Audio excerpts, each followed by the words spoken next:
Thank you for giving me this opportunity to present here. And I guess not a lot of people know about us because we've been quiet, focusing on a few collaborations. And I'm very excited here today to talk about one of our work with Genentech. So in particular, I'm going to talk about how we generate data. And hopefully I will inspire you guys to go back to the lab and generate your training data and then feed that into a language model. Then I'll focus on how do we make the model more interpretable so that we can get some insight, use that insight to design a library. So before I go into the talk, I just want to give a quick overview of how we help the scientist.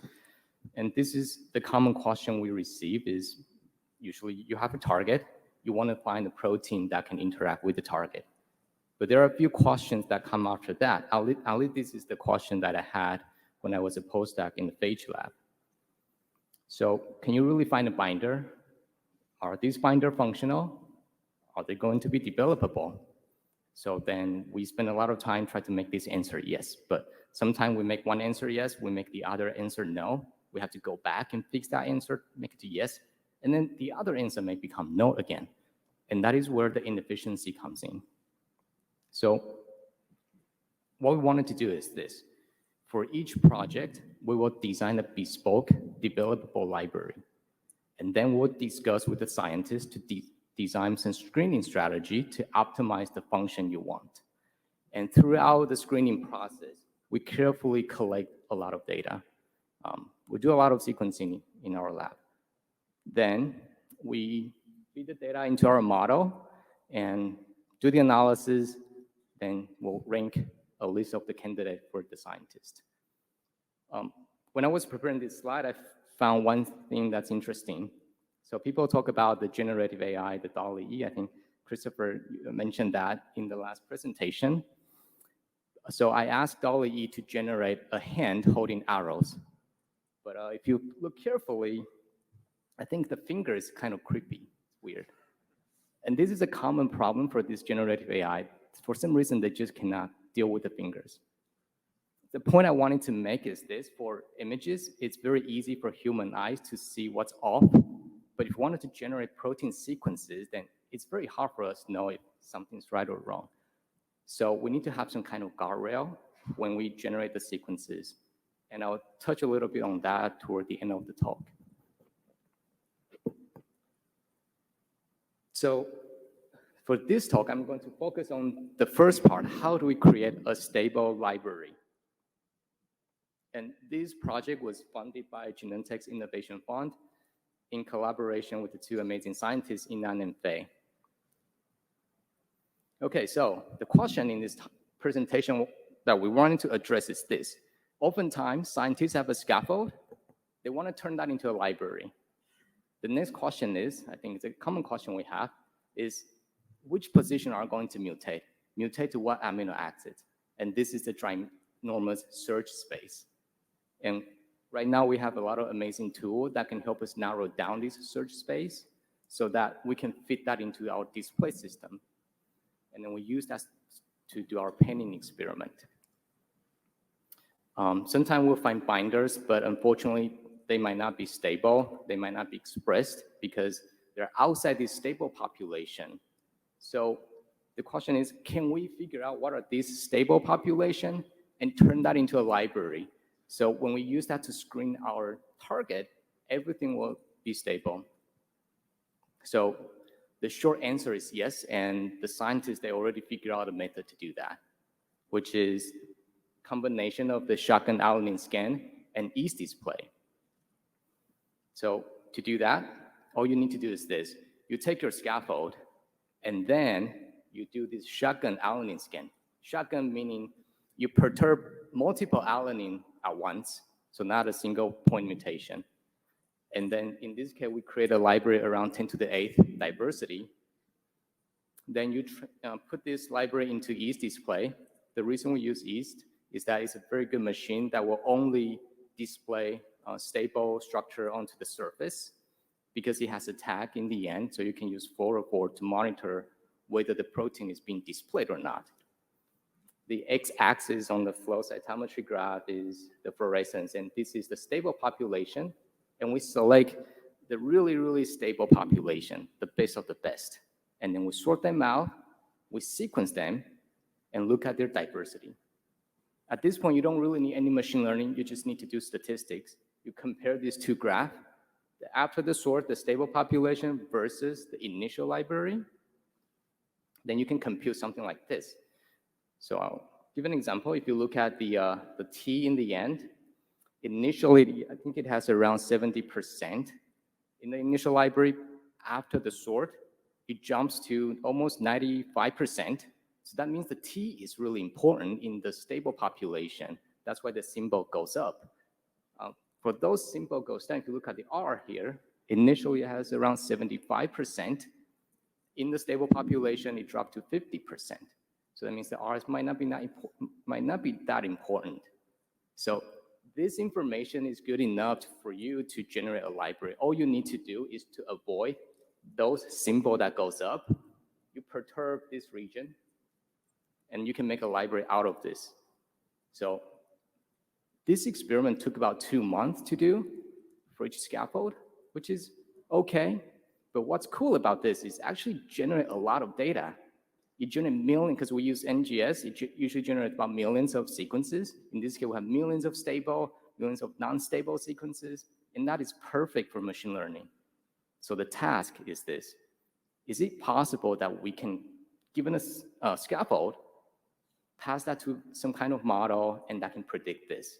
If so, then we can also use the model to generate a library. And if everything's it's possible, then we can do that in less than a day. The bottleneck right now is the generation part. If you're using like diffusion model, you guys should use a lot of GPU, and that takes a lot of time. So that is a challenge, the task for this project. So now the next question is, how do we train the model? In this case, we pick 9 scaffolds from this paper. I think there are a few authors in here, so I'm not going to pretend that I know the paper very well. But the take-home message here is these peptides are highly, they call it hyperstable, meaning if you change the pH, you change the temperature, or sometimes you introduce a little mutation, they will maintain their structure. So we pick 9 of them from this paper, and then we perform the shotgun alanine scan on each of them. And the idea is, if we can really disrupt the structure, we can find a position that just messed up the structure, we wanted to learn those positions. So this is what we did. Here we have 9 colors. Each color represents different scaffold. And the black dot in each color is the parent sequence. And you might see that for some scaffold, we have like 4 islands. Some have 3 islands. This is because some of the sequence is really long. We cannot perturb all of them into alanines at once because that will create too big of the library that cannot fit into yeast. So in that case, we will pick a small region, perform alanine scan on that region, and then pick another region, perform alanine scan, and then we pull those into a library. So it will be a small sub-libraries, and then we put them into one. That's why you see a few small islands for each scaffold. So that is the input. This is the output. This is the stable population. So you see that some of the mutation, they disappear. Some of the mutation, they kind of enriched. So there's definitely some pattern we wanted to learn. And this is how we reorganize the data, fit that into the language model. So you can do this yourself. Once you collect the data, you just have rows. Each row is your mutations, and the other row is, in this case, binary label, whether they express or not. Very simple task. Then you can ask ChatGPT to write a Python code to take this input, train a language model. Probably can run that. So assuming that the model is trained, the next step is to validate the model to see how well it learned. And this is the result.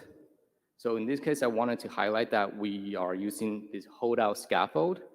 The reason we do that is, so the meaning of that is when we evaluate on one of the scaffold, we use the remaining 8 scaffold to train the model. So the model has never seen any sequences from this scaffold. So this is a little different from you just randomly sample 10% to validate and then use 90% to train. Because if you do that, a lot of time there are similar sequences that will appear in your training and testing, and they may just off by 1 or 2 mutations. They will have very similar functions. So the model can predict very well. You get really optimistic result. So in this case, want to challenge the model to see if actually can generalize. So this is our pilot sequencing run. We use NanoKit. So the sequencing depth is pretty shallow. Once we use our regular NGS protocol, we start to see a boost in performance. So that means the sequencing actually cover a lot more diversity in the library. And also when you have more sequencing depth, you can make sure the sequence, the sequence that you read are more accurate. We also have another data where we have a little more scaffold that we put into the model. So the model learn even more diverse data and that perform even better. Okay, so right now, the model is just training to learn whether they express or not. This is actually a very simple task. So given a sequence, you pass that into the model, and then we'll tell you this is how much stable. We want to challenge the model a little more. We wanted to ask it why. Why do you think this sequence is stable? Which position that make you think they are stable? I think from Peter's talk earlier, he mentioned about saliency map, that you can use that to find the motif. This is a very similar strategy here. And it's also kind of like alanine scan. So in order to ask that question, you can do a lot of perturbation in silico on a sequence and see how does those perturbations affect your model output. At this case, the model is fixed. You're not messing around the model. You're messing around the sequence. So if the perturbation affect output a lot, that means maybe that region is really important. So that is one of the methods to ask the model. The other methods, also very powerful, is that if you're using the attention-based model, the attention matrices actually has a lot of information. But that may be another talk. So this is what the model think why a given sequence is stable. So similar to the previous logo plot, for those symbol that goes up, are the residue that make it a stable protein. For the symbol that goes down, are something that is not that stable. And we can compare this to the ground truth. The ground truth is from the NGS data using the bioinformatics approach. And then we can calculate a different accuracy metric, which is for each position, if our prediction goes up, the ground truth also goes up or goes down. If the directions are the same, we count it as correct. If the direction's opposite, it's incorrect.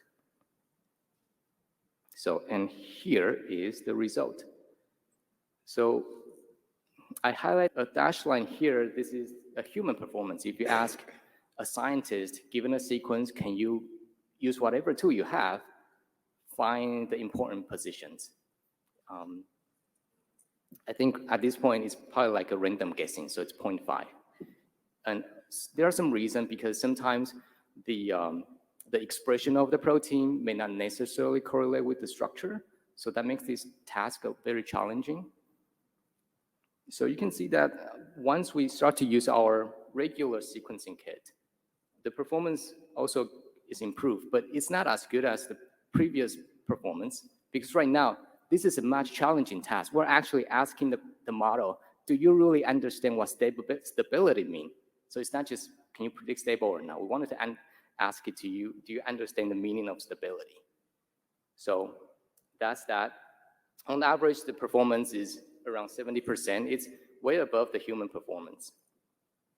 And if you include more scaffold, for some scaffold, the performance will be improved.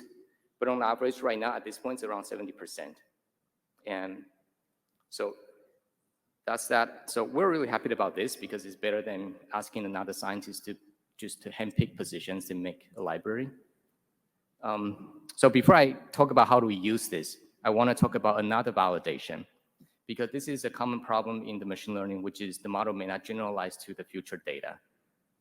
Everything that I just showed was done last year, and we were doing this holdout evaluation, but there's still a chance that we might overfit the data because all the scaffold we use are from this in silico design hyperstable. They have well-defined secondary structure.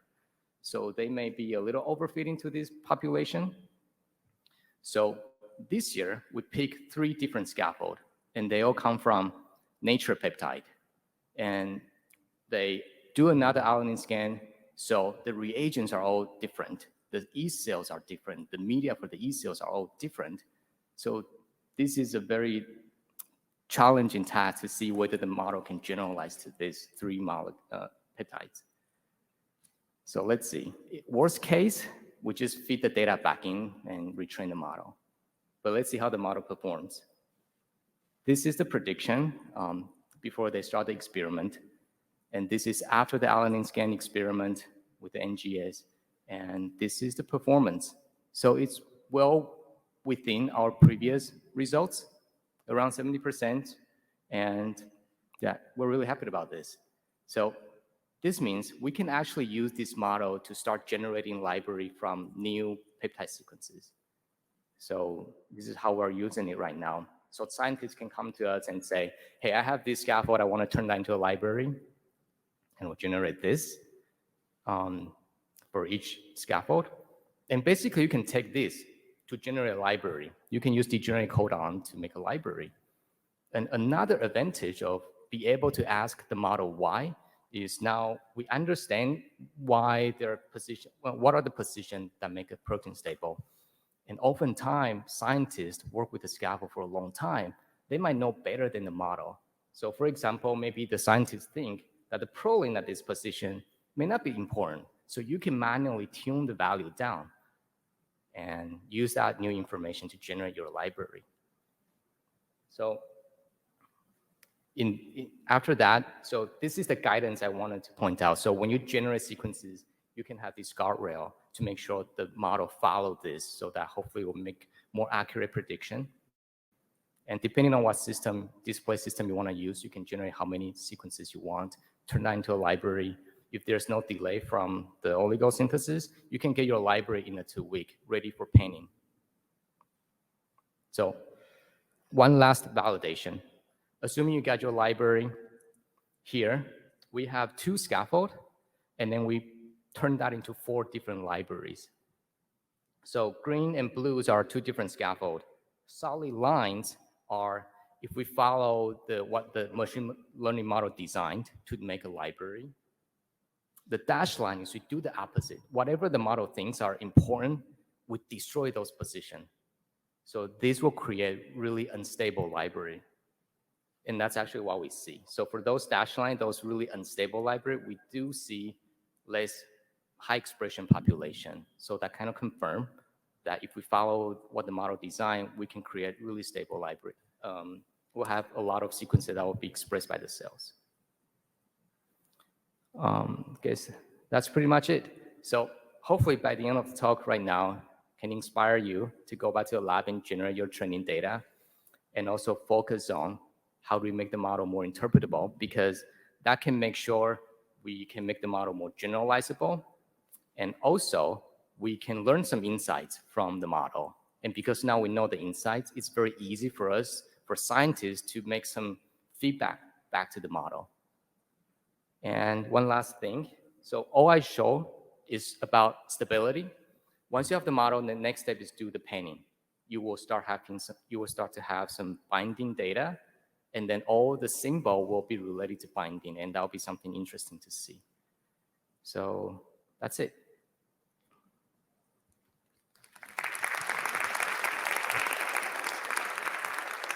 Great. Thank you, Andrew.